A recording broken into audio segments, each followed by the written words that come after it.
Donc avant toute chose, vous remercier d'abord toutes et toutes, en l'occurrence toutes et nous, pour nous déjà être venus ce soir, remercier Madame Kalfa de nous prêter cette salle ce soir et surtout de nous accueillir chez elle pour ce cours. Et donc ce cours sera dédié à la Refoua Shelema de votre époux et évidemment aussi l'Avdil Ben Hachem le Metin, donc de votre fille, donc Sarah.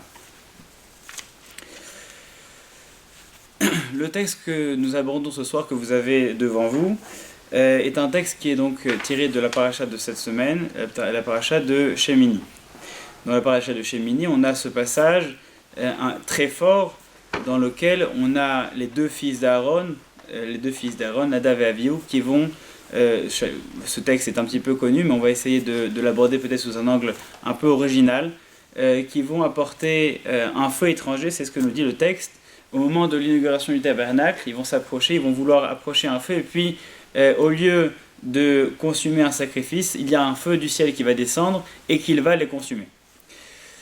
Alors ça pose énormément de questions, évidemment, c'est beaucoup de questions, on imagine, donc, lorsqu'on découvre le texte, on se dit mais qu'est-ce qui se passe des fils d'Aaron. Donc Aaron, c'est une personne qui est connue pour être l'emblème de la paix, c'est une personne qui, comme le dit le Pirkei Avot ou Avshalom, c'est une personne qui aime la paix, qui la recherche, qui la poursuit même, et qui rapproche les gens entre eux. On imagine que ces enfants ont probablement la même éducation, enfin il aurait dû au moins leur transmettre ça, et on se pose la question, quelle a été l'action qui a emmené une telle punition? Était-ce une punition? Le fait que ce feu du ciel descende, a priori ça a l'air d'être une punition, mais était-ce vraiment une punition?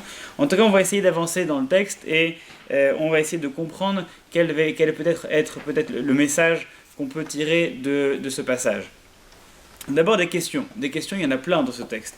Il y a des questions qui se posent. D'abord, les fils d'Aaron, donc la question qu'on a déjà posée, qui est dans le début de ce texte. Les fils d'Aaron, Nadav et Avihu, prenant chacun leur encensoir, ils mirent le feu sur lequel ils jetèrent de l'encens et apportèrent devant Dieu un feu étranger sans qu'on leur ait demandé. Manifestement, c'est là le problème. La problématique, c'est qu'ils ont apporté un feu étranger, un feu profane, un feu étranger. C'est la seule chose qu'on peut leur reprocher, parce que leur encensoir, c'est ce qu'ils avaient lorsqu'ils apportaient un sacrifice. Et puis, apporter un feu, c'est normal lorsqu'on veut faire un sacrifice, c'est normal lorsqu'on apporte un korban de vouloir apporter du feu. Le seul mot, la seule chose qui n'était pas à sa place dans ce texte, c'est Esh Zara, un feu étranger. C'est le mot Zara, quelque chose d'étranger. D'accord. Il y a les Mefarshim qui disent qu'ils avaient bu du vin, ils n'avaient pas d'enfants, ils n'ont pas lavé les pieds, donc il y a des contradictions. Est-ce que c'est à cause de, parce qu'on ne leur a pas demandé, le Esh Zara, ou c'est à cause de, parce que tout ce qu'il se dit après?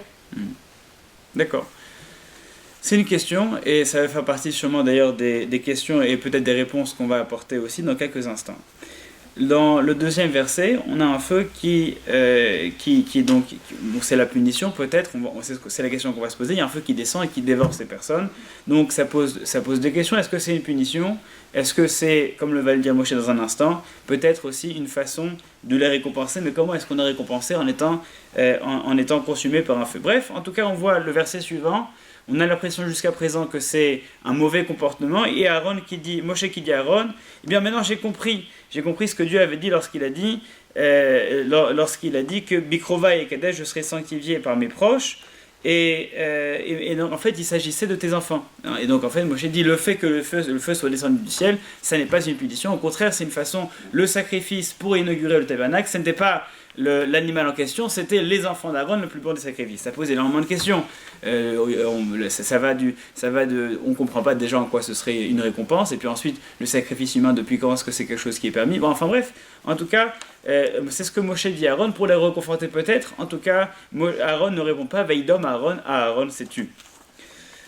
Et ensuite, ce que vous abordiez tout à l'heure, lorsque l'épisode se passe, Moshe demande au cousin d'Aaron, donc ses propres cousins aussi, ils sont frères, hein.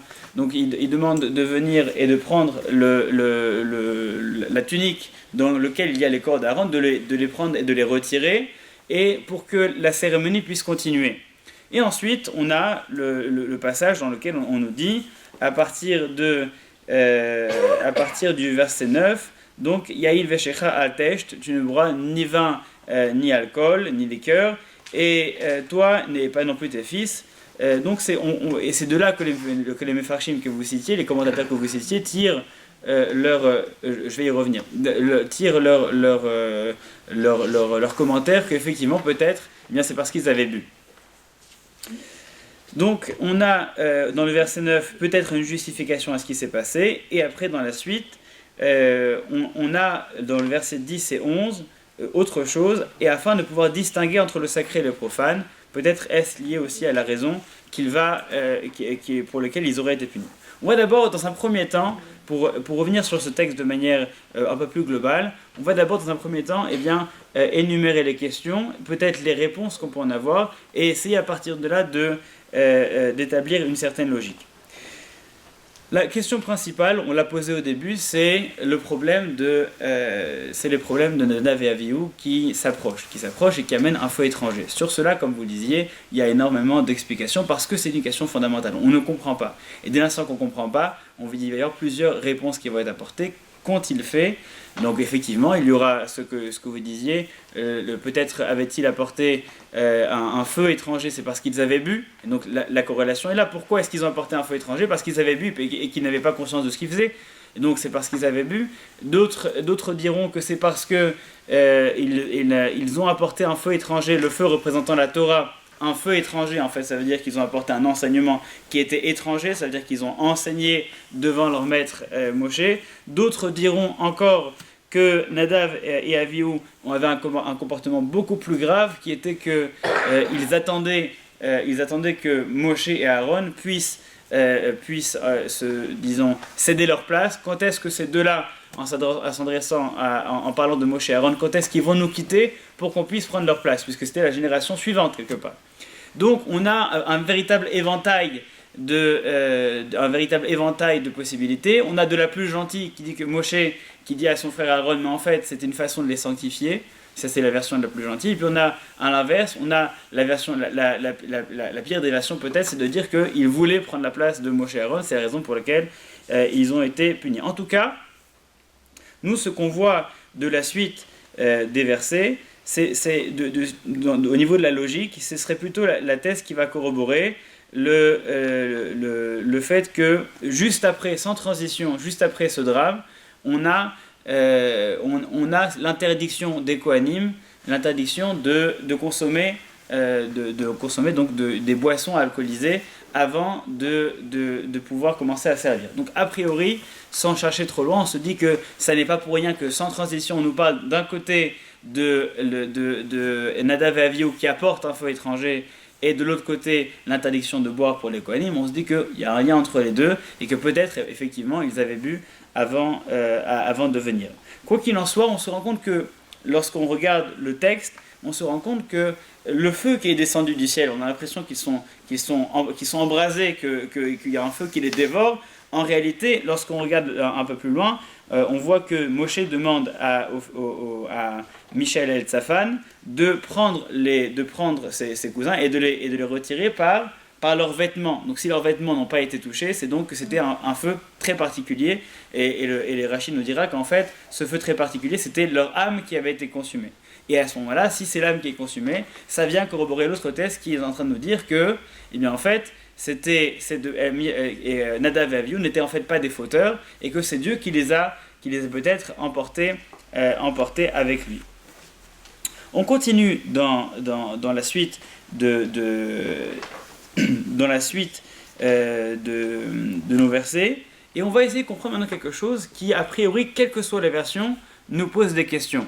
On comprend très bien donc, dans le verset 9, donc l'interdiction de boire du vin. On a compris, on va pour l'instant choisir la thèse de Nadav et Avihu avaient bu avant, ils n'étaient pas, assez conscients au moment d'apporter donc ce sacrifice. Ils ont apporté, à cause de ça, ils ont un petit peu dévié, ils ont fait quelque chose qu'ils n'auraient pas dû. Mais alors ce qu'on ne comprend pas, c'est le verset 10 et 11, et là on nous donne d'autres obligations pour le Kohen, et on dit afin de pouvoir distinguer entre le sacré et le profane, entre l'impur et le pur, donc les avdil ben hakodesh et ben hachol, ben hatabé ou ben hataor, ou le horot et ben Israël et kol hachokim, et afin qu'ils puissent instruire aux enfants d'Israël kol hachokim, toutes les lois.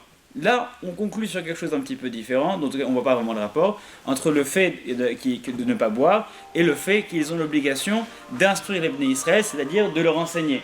On se dit, bon, on a compris que Nadav et Avihu étaient peut-être sous au moment où ils sont venus devant le tabernacle, mais on ne comprend pas vraiment l'idée, le lien, puisque c'est juste après, entre ça et le fait qu'ils vont devoir ensuite, plus tard, enseigner aux autres membres du peuple d'Israël. Qu'est-ce que c'est être sous?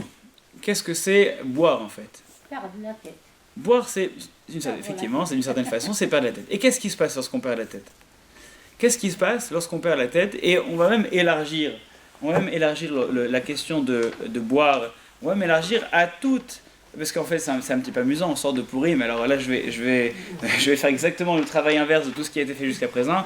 Chaya Vinish, les Bassoum et Pouria, on a l'obligation de boire à Purim, et là, on veut dire attention si vous buvez. Donc, qu'est-ce que ça veut dire donc boire? Boire au point où, si on reprend l'expression de Purim, de ne plus faire la différence entre ce qui est bien et ce qui est mal. Ou en tout cas, entre Mordechai et Haman. Quoi qu'il en soit, dans notre contexte, qu'est-ce que ça veut dire boire? Boire, c'est, d'une certaine façon, fuir la réalité. Et lorsque je dis boire, en fait, ça comprend d'une certaine façon toutes les autres substances qui vont faire le même effet. C'est-à-dire que ça pose aussi la question de d'où est-ce qu'on sait qu'il est interdit de prendre des substances qui pourraient nous faire halluciner, par exemple. Eh bien, on pourrait très bien citer ce texte. Ils ont fui la réalité, et à ce moment-là, ils ont été consumés. Et là, on peut se poser la question, mais n'y a-t-il pas une disproportion? C'est-à-dire qu'on comprend, d'accord, Nadav et Avihu n'auraient pas dû apporter un faux étranger. Ils n'auraient pas dû boire, disons. Mais de là à être calcinés sur place, de là à être brûlés immédiatement, on ne comprend pas en fait la logique. Pourquoi est-ce que à ce moment-là, je comprends qu'il faut une punition, d'accord, on leur enlève leur titre de noblesse. À partir de ce moment-là, ils ne seront plus Kohen. D'accord, pourquoi pas, mais de là à les exécuter sur place, alors que bon, ils n'ont pas fait finalement... Après, il y a le texte au début qui dit Bekrovai à Kadesh. Oui. Donc, s'ils se sont approchés, ils le savaient, qu'ils allaient être consumés, c'est-à-dire qu'ils aimaient tellement Hachem qu'ils ont voulu que Hachem il les prend. Bekrovai à Kadesh. C'est-à-dire, si vous êtes approchés et je les ai consumés parce que je les ai aimés quand même. Donc ça, c'est ce que Moshe va dire. Il y a beaucoup de contradictoires. C'est vrai. Donc c'est pour ça qu'on a présenté les différentes thèses au début. Ce ne sont pas forcément des thèses qui sont contradictoires, c'est différentes façons de voir les choses. On voit par exemple une personne qui va plutôt privilégier le fait de dire que, en fait, parce que Moshe Rabbeinu est en train de consoler son frère, c'est-à-dire qu'il est en train de dire qu'ils n'ont pas été consumés parce qu'ils avaient fauté, c'est parce que là maintenant, donc c'est Moshe ce que dit Moshe à Aaron, maintenant j'ai compris qu'en fait, en faisant cela, eh bien c'est eux qui étaient proches, parce que ce que dit Rashi sur place, il dit qu'en fait Dieu avait prévu de prendre avec lui ceux qui seraient les plus proches, Bikrovai, avec les proches, et Kadesh, je serai sanctifié. Mais bon, la réponse d'Aaron, c'est quoi? C'est Vaïdom Aaron, Aaron s'est tu. C'est-à-dire qu'effectivement, c'est une réponse qui va expliquer ce que Moshe a voulu dire à Aaron. Malgré tout, il est difficile de s'écarter du texte à ce point, et on voit bien qu'il y a sans aucune transition, on a l'épisode de Nadav et Avihu qui est suivi juste après par l'interdiction pour les Kohanim de boire. Donc peut-être effectivement pour les plus optimistes qu'on va suivre et qu'on dira en fait c'était les Sadikim, sans problème, mais on doit aussi envisager l'éventualité qu'ils avaient peut-être à ce moment-là commis une erreur. D'ailleurs c'est pas les seuls, on a Chofni et Pinchas qui bien plus tard dans l'histoire du peuple juif vont aussi être des enfants de personnages très connus qui vont aussi avoir la charge des sacrifices et qui vont aussi commettre des erreurs, et qui vont aussi être punis tous les deux. Et donc, effectivement, on va essayer de trouver des circonstances atténuantes pour ne pas condamner uniquement, mais on ne peut pas occulter aussi ces commentaires qui simplement tirent leurs explications des versets du texte. Donc, on revient à notre question, qu'est-ce que c'est donc boire? D'une certaine façon, boire dans une certaine mesure, pour certaines personnes aussi, ça peut être une façon de fuir la réalité. D'ailleurs, on le dit, on a l'obligation de boire à Purim jusqu'à confondre Et donc si effectivement le vin la boisson peut avoir cet effet, elle peut avoir cet effet de nous faire confondre la réalité. Et vous me direz, qu'est-ce qu'il y a de si grave pour que les enfants d'Aaron aient sur le coup en aient été punis à ce point? C'est vrai, qu'est-ce qu'il y a de si grave à boire lorsque on perd la notion de la réalité? En fait, il y a une réponse qui est donnée immédiatement dans le texte. Qu'est-ce qu'il y a de si important à ce que les fils d'Aaron, que les Kohanim ne boivent pas lorsqu'ils viennent au temple? La réponse est juste après. Quel est le rôle du Kohen? Afin de pouvoir distinguer. Ou le Havdil ben HaKodesh ou ben HaChol. Le Kohen, c'est celui qui fait la distinction, celui qui sépare ce qui est saint et ce qui est profane, ce qui est pur et ce qui est impur. Le rôle du Kohen, c'est celui-là. D'ailleurs, la semaine prochaine, donc dans Tazria, eh bien, le rôle du Kohen, ça va être aussi de savoir faire la différence entre celui qui est pur et celui qui ne l'est pas. Alors, le Kohen, c'est effectivement celui qui arrive à faire cette différence, celui qui arrive à recevoir la personne et à comprendre ses intentions. D'ailleurs, c'était effectivement ce qu'on voit à propos d'Aaron. Que faisait Aaron? Il prenait les gens, il les recevait, il écoutait leurs doléances. Il écoutait, voilà ce qui s'est passé entre lui et moi, et il m'a fait telle chose ou telle chose, et voilà, je me suis disputé. Il essayait de les comprendre, et lorsqu'il les avait compris, il essayait de les rassembler. Mais pour pouvoir rassembler, il faut d'abord comprendre. Le rôle du Kohen dans le temple, c'était de rassembler. Comment est-ce qu'il rassemblait? C'est le principe même du korban. Korban, les karev, comme le mot korban, sacrifice lui-même, vient du terme donc, de kirouv, de karov, qui veut dire rapprocher les choses. Le rôle du Kohen, c'est d'arriver à rapprocher tous les éléments de la nature entre eux. Et donc, pour pouvoir percevoir une personne qui apporte un sacrifice, pour pouvoir percevoir son intention, puisque c'était son rôle au Kohen d'arriver à comprendre la personne lorsqu'elle apportait un sacrifice, lorsqu'il apportait un korban parce qu'il avait fait une faute ou pour n'importe quelle raison, il devait comprendre cette personne. Mais pour pouvoir la comprendre, il faut avoir cette qualité de discerner, de comprendre. Et donc, si le Kohen ne comprend plus, le Kohen n'existe plus. C'est la suite du verset, et instruire les enfants d'Israël dans toutes les lois que Dieu leur a fait transmettre au Moshe. Le rôle du Kohen, c'est non seulement de comprendre, non seulement de discerner la personne, de discerner ses intentions, mais aussi de transmettre. C'est-à-dire qu'il est, d'une certaine manière, celui qui va faire le lien entre la nature, les hommes et Dieu. C'est-à-dire qu'il est l'instrument de la réunification de toute l'existence, de toute la création. C'est-à-dire que lorsqu'une personne apportait un sacrifice, il y avait tous les règnes, le règne animal, le règne végétal, le règne minéral, il y avait l'homme qui tout était rapproché vers un même unique centre. Et c'était le rôle du Kohen. Et lorsque le Kohen décide de ne plus exister dans son rôle de celui qui comprend, de celui qui discerne, eh bien il n'existe plus. Le jour de l'inauguration du tabernacle, le moment où c'est le plus crucial d'être un Kohen, le moment où c'est le plus crucial de réunir les gens, ils viennent et ils décident de fuir cette réalité, ils n'existent plus dans leur rôle de Kohen. Et ils n'existent plus à tel point qu'ils sont retirés de leur rôle de Kohen. À ce moment-là, ils n'existaient plus en tant que Kohen. On va voir ce que nous dit Rashi. Ou la ville, c'est simplement pour faire la différence entre un service sacré et un service profane. C'est-à-dire que c'est le rôle du Kohen, c'est de savoir ce qui doit être fait et ce qui ne doit pas être fait. Dès l'instant où ce pourquoi il a été créé, ce pourquoi il existe, eh bien, il ne représente plus cette réalité, il n'existe plus en tant que Kohen, il existe toujours en tant qu'homme, mais en tant que Kohen, il n'existe plus à ce moment-là, au moment où on a besoin de Nadav et Avihu au sein du tabernacle, il n'existe plus en tant que Kohen. Lorsque le verset le 11 Yud Aleph nous dit Ul Horot, afin qu'ils enseignent aussi, ça nous apprend, c'est ce que nous dit Rashi, que même un Talmid Chacham n'a pas le droit d'enseigner en état d'ébriété. Parce que c'est la même chose. Le Talmid Chacham va faire ce lien entre les générations d'avant et les générations après. Il va être le vecteur, il va être celui qui va passer la connaissance, comme ce Kohen qui va être ce vecteur de la réunification. Le Talmid Chacham, lui, il va être le vecteur entre les générations précédentes et la génération suivante, le vecteur de la connaissance. Si au moment où il n'existe à ce moment-là l'enseignant, que pour savoir distinguer ce qui est vrai de ce qui est faux. L'élève, lui, ne connaît pas ça, puisqu'il vient voir l'enseignant pour comprendre ce qui est vrai de ce qui est faux, ce qui est juste de ce qui ne l'est pas. Et là, l'enseignant décide de mélanger tout.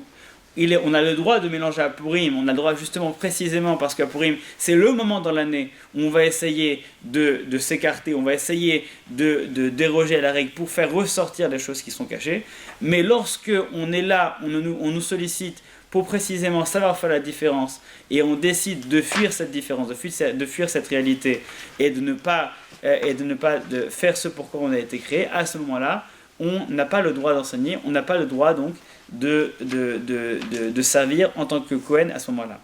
Et c'est à partir de Nadav et Avihu qu'on explique cette loi qu'au moment, ce n'était pas interdit de boire, mais au moment où les Kohanim venaient pour enseigner, pour servir dans le tabernacle et puis dans le temple, ils avaient l'interdiction de boire parce qu'il faut choisir entre le fait de boire ou alors choisir sa capacité à discerner, sa capacité à choisir. Et en fait, ça nous apprend quelque chose sur nous-mêmes, parce que d'une certaine façon, cette capacité à choisir et cette volonté de la fuir, c'est quelque chose qui existe en chacun d'entre nous, à chacun son niveau. Notre capacité à discerner, elle existe à chacun son niveau. C'est vrai que le Kohen, lui, son rôle, c'était de choisir. Mais on a tous, dans notre vie, ce rôle de Kohen. D'ailleurs, tout le peuple d'Israël est lui-même un Kohen pour l'autre. C'est-à-dire que vous serez pour moi un peuple de prêtres et une nation de prêtres et un peuple saint. C'est-à-dire qu'on a tous un devoir, autant pour nous-mêmes, pour notre famille, pour ceux qui nous entourent, que même pour ceux qui sont à l'extérieur, d'être le représentant de cette capacité, de cette tradition du choix. Et au moment où on décide de s'écarter de cette tradition du choix, eh bien, est-ce qu'on existe toujours en tant qu'homme? Est-ce qu'on existe toujours en tant qu'homme qui a été créé pour choisir? Le moment où on décide de boire, le moment où on décide de se mettre dans cette situation où on fuit la réalité, on n'existe plus en tant qu'homme. On existe en tant qu'animal, on existe en tant que créature, mais on n'existe plus en tant qu'être qui a la capacité de choisir. Je vous ai mis en bas de ce texte, vous avez donc puisque vous avez donc trois mots qui sont Chochma, Bina et Da'at. Qui sont les initiales de Chabad. Ça, c'est pas la question. Qui sont effectivement les initiales de Chabad, mais là n'est pas la question. Ce qu'on apprend de ces trois mots, et c'est ce qui va me faire permettre une transition vers la deuxième partie. Il existe en chacun de nous ces trois façons de comprendre. Donc on a la connaissance, disons connaissance brute, l'information, c'est la sagesse. On a la bina, qui est un deuxième degré de compréhension, et le da'at, un troisième degré de compréhension. Il y a ce texte dans la Gemara, ce texte célèbre, qui parfois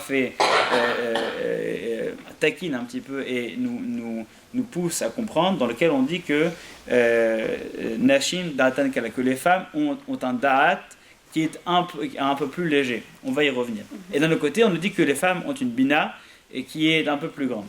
Donc il y a un certain degré de compréhension, plutôt de sagesse qui existe chez la femme, qui existe moins chez l'homme, et un certain degré de sagesse qui existe chez l'homme et qui existe un peu moins chez la femme. Et on va essayer de comprendre quel va être le rôle de chacun toujours en rassemblant ces trois types de sagesse, en les rassemblant toutes les trois.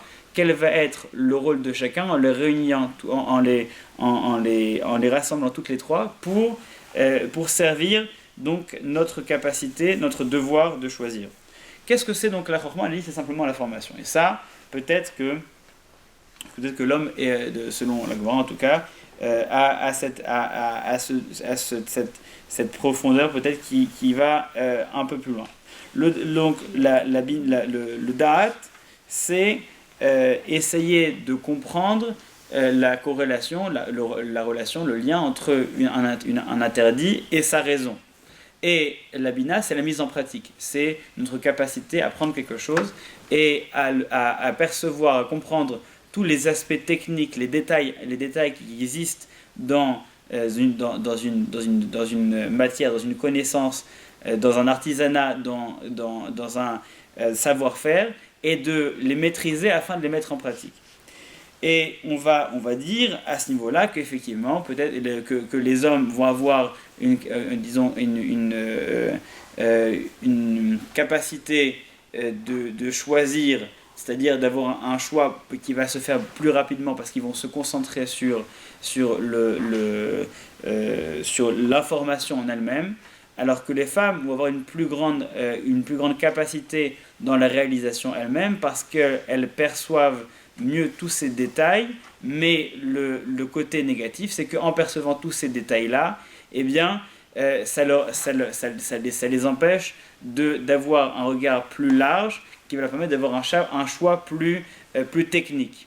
Donc, qu'est-ce que ça change au final ? Qu'est-ce que ça change ? Ça change quelque chose au niveau de la constitution de la personne.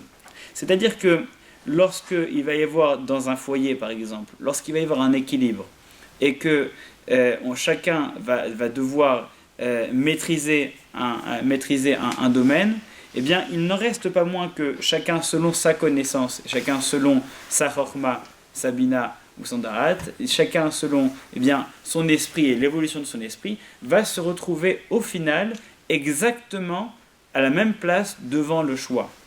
C'est-à-dire que même si certains vont avoir plus de facilité à choisir, d'autres vont avoir plus de facilité à comprendre, il n'empêche qu'en réuniant ces trois-là, en les rassemblant tous ces trois domaines et en les mettant dans une seule et même personne, dans cet équilibre, on va se retrouver au final tous à la même position. Quelle va être ma capacité à choisir ? C'est-à-dire que je peux être Einstein ou je peux être n'importe qui.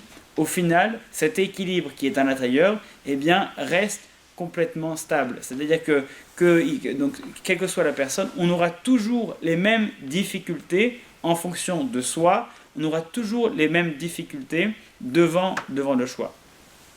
C'est la raison pour laquelle on a cette interdiction de se mettre dans cette situation où une de nos capacités va pouvoir être entravée par nos actions, notamment par notre volonté, peut-être, par la boisson, par autre chose, de fuir cette décision.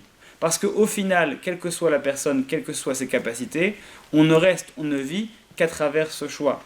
Et c'est ce que nous enseigne Nadav Avihu, qui était à ce moment-là dans un état qui ne leur permettait pas de choisir, et c'est ce que nous enseigne aussi Rashi lorsqu'il fait ce lien avec notre capacité à enseigner.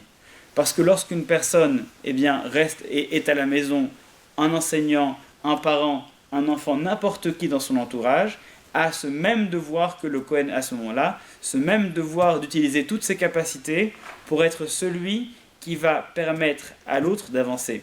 Si je décide de ne pas respecter ma responsabilité, où est-ce que j'existe ? À quel moment j'existe en tant que personne ? À quel moment j'existe en tant qu'enseignant ou en tant que parent ? C'est aussi une façon de voir la problématique de Nadav et Avihu et de notre capacité à choisir. On est tous un peu des Kohen. Déjà, ce qui est bien, c'est qu'il y a un verset qui nous dit aussi, on est tous des Kohanim, et vous serez pour moi un peuple, une nation de prêtres. Donc c'est vrai qu'on a tous, d'une certaine manière, un petit peu ce choix. Est-ce que vous avez des questions ? Ça explique pas pourquoi ils sont morts, ça explique pourquoi ils sont détachés du...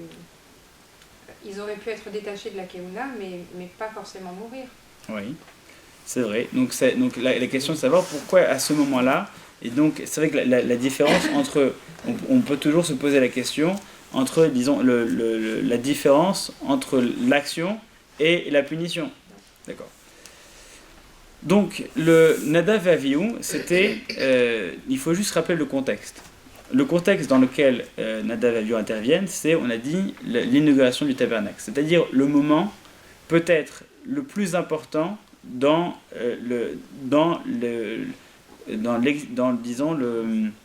l'expression de leur essence. C'est-à-dire que Nadav et Avihu ont été, d'une certaine manière, ont été créés aussi pour pouvoir être, à ce moment-là, ces personnes qui vont représenter le lien entre Dieu et entre les hommes. C'est-à-dire que les hommes qui vont mettre des Nadav qui vont porter les intentions des hommes et qui vont faire ce lien en approchant tout ça vers Dieu. Ça nous rappelle un petit peu aussi peut-être la punition de Korach. Korach, c'était aussi un Lévi. Korach, c'était aussi un leader. Korach, c'était une personne dont le devoir, c'était de guider, de rassembler. Et il l'a fait, mais au lieu de guider vers la bonne, au lieu de guider, de rassembler ces personnes-là vers une utilité, vers un but qui est constructif, il a décidé au contraire de détruire, de prendre toutes ces personnes-là et de détruire leur destin. Évidemment, ils sont autant responsables parce qu'on ne peut pas se cacher derrière une personne, mais Korach, à ce moment-là, on lui a imposé ce qu'il a voulu faire. C'est-à-dire que la terre elle-même, donc les lois même du monde se sont effondrées devant l'action de Korach. Si encore une fois, si on suit donc l'avis qui nous dit que Nadav et Avihu à ce moment-là étaient en état d'ébriété et que on ajoute le fait que Esh Zara, un feu étranger, ça peut être aussi de faire quelque chose tel qu'on ne l'a pas enseigné, c'est-à-dire que le feu représentant la Torah, ils ont fait quelque chose tel que ça ne devait pas être fait. C'est-à-dire qu'ils ont introduit dans leur service quelque chose qui était étranger à leur service. C'est-à-dire qu'ils ont introduit du profane à l'intérieur du sacré. Et quelle va être leur punition ? Ça va être de retirer le sacré de l'intérieur du profane. C'est-à-dire que qu'est-ce qui s'est passé au moment où Nadav et Avihu sont consumés par ce feu spirituel qui vient du ciel, c'est que leur enveloppe profane, c'est-à-dire leur enveloppe corporelle, qui elle est profane, cohabite avec leur âme, et au moment où ils décident d'introduire du profane dans du sacré, le sacré quitte le profane. C'est peut-être pour ça que le texte d'après, la paracha d'après, qui dit à Aaron et à Moshe, ne venez pas quand vous voulez, parce qu'ils peuvent mourir. Oui. Donc peut-être à ce moment-là, dans cette paracha, Dieu était là. Oui. Et qu'il était présent, comme dans le Hanan là, il y a 2 semaines, que le Hanan qu'il était là, Moshe Rabbeinu, il ne devait pas rentrer au Saint des Saints parce que Hachem il était là. Donc là, c'est peut-être, ça nous rappelle que peut-être Hachem il était là à ce moment-là que Nadav et Avihu, pendant ils sont approchés et qui ne devait pas. Qui devait pas. Voilà. Donc peut-être Hachem il était présent là à ce moment-là parce que la paracha d'après il dit Hachem à Moshe et à Aaron, ne venez pas quand vous voulez au tabernacle. Donc là on comprend que il y a un danger. Il y avait un danger. Hachem il était là, donc il y avait juste une étincelle entre eux et Hachem. C'est ça, donc il y a peut-être le fait aussi le fait que Dieu précise ensuite que le fait d'entrer dans le Kodesh HaKodashim, notamment qui était un endroit qui plus tard ne sera employé qu'une fois par an, donc on voit bien l'importance du lieu, c'est pareil que donc, il doit y avoir plus qu'un respect en fait c'est que il y a des moments, il y a des temps qui sont réservés, il y a des temps qui sont dans lesquels il y a des temps qui sont sacrés, des temps réservés, donc c'est un peu ce qu'on fait nous-mêmes lorsqu'on célèbre des fêtes. Par exemple, il y a des temps qui sont réservés et il y a des temps pour lesquels ça n'est pas le moment. C'est-à-dire qu'il y a aussi dans le judaïsme cette idée de temps pour faire les choses et temps pour ne pas les faire. Il y a ça aussi, cette idée. Mais on pourrait aussi, disons, appréhender les choses, aborder l'action de Nadav et Avihu d'une manière beaucoup plus simple aussi, qui pourrait aussi très bien convenir en disant que, en fait, vous avez sûrement entendu parler de cette version de ce midrash qui dit que il s'était approché et c'était effectivement le jour de l'inauguration du tabernacle, et à ce moment-là le feu ne descendait pas. Il devait y avoir un feu qui devait descendre du ciel et le feu ne descendait pas. Alors qu'est-ce qu'on fait ? Il y a tout le monde qui est là, tout le monde est là, on imagine le stade de France rempli, 80 000 personnes qui sont là avec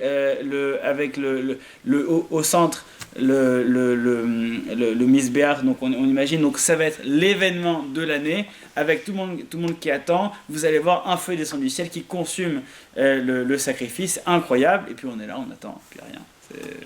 Voilà, il n'y a rien qui se passe. Et puis donc Nadav et Avihu qui sont là et puis qui ont un peu peur, qu'ils se disent qu'est-ce qui va se passer si effectivement rien ne se passe, que vont dire les gens. Et à ce moment-là, il décide, eh bien, précisément pour sauver l'honneur, entre guillemets, pour pouvoir sauver les apparences, d'allumer un feu pour que les gens ne restent pas sur leur faim. Et à ce moment-là, il y a ce feu qui les consume parce que c'était pas le moment, et qu'il aurait fallu encore un peu de confiance, parce que si le feu doit descendre, il ne descendrait plus. Au final, il est descendu, ça n'a pas consommé le bon sacrifice, mais ça fait son travail au final. D'autres questions? D'autres questions.